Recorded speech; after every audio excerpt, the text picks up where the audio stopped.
Le monde qui bouge, le retour sur la COP, l'ouverture officielle c'est aujourd'hui. Il y a eu déjà des prédiscussions entre chefs de l'État la semaine dernière à Belém au Brésil. Ça se tient jusqu'au 21 novembre. Notre invité c'est Mika Blujon-Mérette. Bonjour, vous êtes chercheur en géopolitique de la transition énergétique à l'Université du Québec à Trois-Rivières, enseignant pôle énergie-climat à l'école de guerre. Qu'est-ce qui peut en sortir de cette COP 30 ? Pas un accord direct, on l'espère, mais déjà des pays qui sont motivés pour avancer ensemble. L'enjeu, c'est de sauver le soldat du multilatéralisme climat. Voilà, c'est le principal enjeu, effectivement, puisque chacun le sait depuis la réélection de Donald Trump, évidemment, les États-Unis sont engagés dans une lutte féroce par rapport à tous ceux qui veulent agir sur le climat, que ce soit des États, des investisseurs, des fonds, des banques ou des entreprises privées. Donc fondamentalement, il faut sauver ce multilatéralisme et l'enjeu de Belém, c'est aussi un enjeu de symbolique, puisque évidemment, organiser la COP dans un endroit là, au cœur de l'Amazonie, c'est bien sûr absolument fondamental, notamment pour le Brésil, puisque je vous rappelle que le Brésil porte des messages relativement fermes, notamment sur la question de la transition énergétique. Mais c'est pas la peine d'attendre point 1, point 2, point 3, ils sont tous d'accord et il y a un accord tenant et trébuchant, ça ne va plus arriver. C'est pas que ça va plus arriver, c'est qu'il ne faut pas s'attendre à avoir l'accord de Paris 10 ans plus tard, deuxième version. L'enjeu là, tout de suite, ou en tout cas jusqu'en 2028, jusqu'à ce que Donald Trump soit peut-être éjecté du pouvoir d'une manière ou d'une autre. Une impulsion suffit, quoi. Une impulsion pour essayer de maintenir les choses. Parce que les résultats ne sont pas si mauvais. C'est-à-dire que quand on regarde le rapport qui a été publié, donc au soutien des discussions sur cette COP30, ce qu'on voit, c'est que la trajectoire qui est la nôtre aujourd'hui, elle n'est pas, si tous les États, bien sûr, maintiennent leurs promesses, livrent leurs promesses, elle n'est pas si mauvaise que ça par rapport à ce que ça pourrait être. Je vous renvoie donc tous et toutes au UN Emissions Gap Report qui est donc sorti et donc qui nous dit aujourd'hui, au-delà de la trajectoire qui serait classiquement à 4 degrés si vraiment rien n'était fait, l'accord de Paris a fonctionné parce que l'accord de Paris nous permet aujourd'hui d'envisager une trajectoire à 2,3 jusqu'à 2,8 degrés. Ouais, c'est quand même pas terrible, vous êtes très optimiste là, parce qu'on est 1,5, on n'y est pas. Non, je voulais pas être optimiste. Je voulais juste dire que on est sur une trajectoire qui est meilleure, évidemment, que le laisser-faire. Maintenant, l'enjeu, c'est de passer cette période de creux pour que dans les années 2030, 2040 et ainsi de suite, on puisse avoir véritablement une action climatique qui ait un impact. Annalisa. Sauf que pour la faire, cette transition énergétique, il faut la financer. Donc à la précédente COP, on s'était mis d'accord sur le fait que les pays riches du Nord financeraient en partie la transition des pays du Sud global. Ouais. Est-ce que ça va vraiment arriver ? Difficile à dire aujourd'hui, parce que tout simplement l'implémentation de ce qui a été décidé à Bakou l'année dernière à la COP29 est difficile effectivement à mettre en œuvre. Alors là aussi, sans vouloir faire trop d'optimisme, ce qui avait été décidé à Bakou, c'était piteusement, malheureusement, 300 milliards de dollars à l'échelon mondial par an comme action climat. C'est évidemment insuffisant. Pour vous donner un ordre de grandeur, il faudrait à horizon 2025-2030 en rythme annuel 3 500 milliards de dollars d'investissement, ne serait-ce que pour la transition énergétique, pour espérer être sur une trajectoire inférieure à 2 degrés.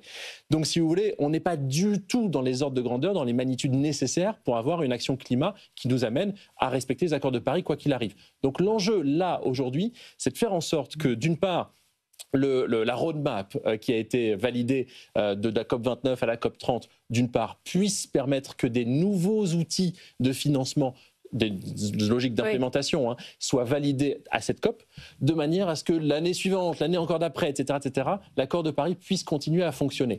Mais l'enjeu aujourd'hui, c'est pas juste ça, ça va être dans les années suivantes, parce que cette année, ça va être difficile à mettre en œuvre, tout simplement d'essayer d'aller plus loin. Alors parmi les outils, évidemment, il y a toujours les taxes sur le transport aérien, sur les transactions financières, sur les produits, sur les biens militaires.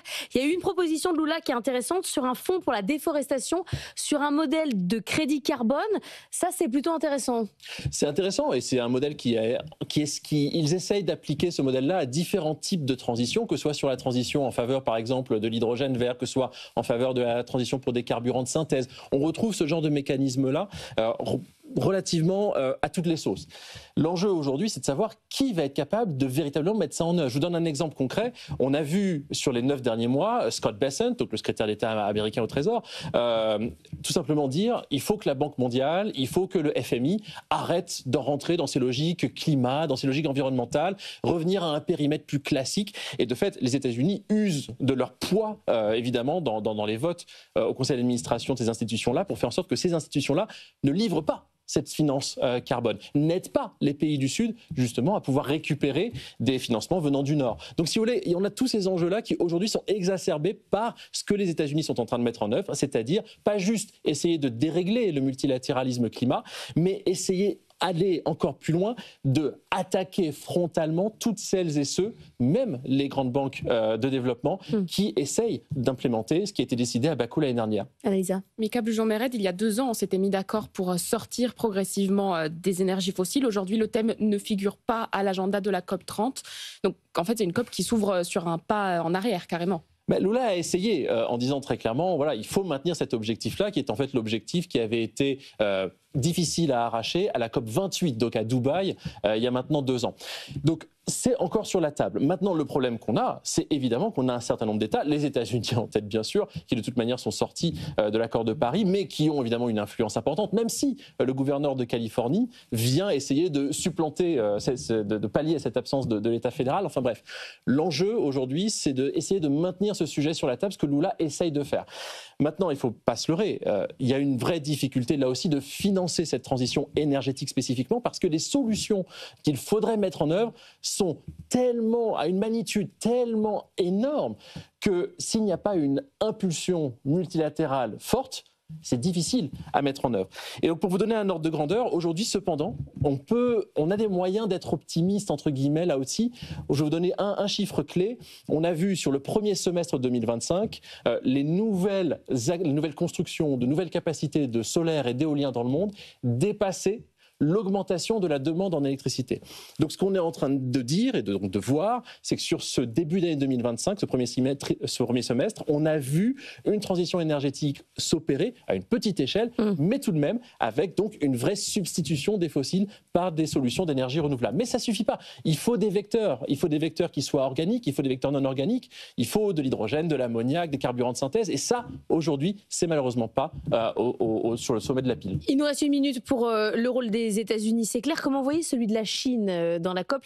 La Chine qui essaye aujourd'hui d'être un relais de la transition énergétique. Parce que la Chine en bénéficie à pleine balle, évidemment. C'est-à-dire que la Chine aujourd'hui maîtrise, par le raffinage, par la transformation, les 5 métaux les plus stratégiques de la transition énergétique, bien sûr. Et quand je dis métaux, c'est quand on parle par exemple des terres rares, c'est une famille de 17 métaux, donc c'est plus que 5, mais vous comprenez ce que je veux dire. Au-delà de ça, il y a évidemment l'impact que la Chine peut avoir d'un point de vue industriel sur les véhicules électriques, sur les aimants, sur les turbines, sur l'hydrogène là encore, puisque c'est typiquement la Chine qui tire le secteur de l'hydrogène bas carbone dans le monde entier aujourd'hui. Donc fondamentalement, la Chine a un rôle à jouer. L'Inde est en train de plus en plus de jouer un rôle aussi. Et au milieu, l'Europe ne sait pas encore sur quel pied danser.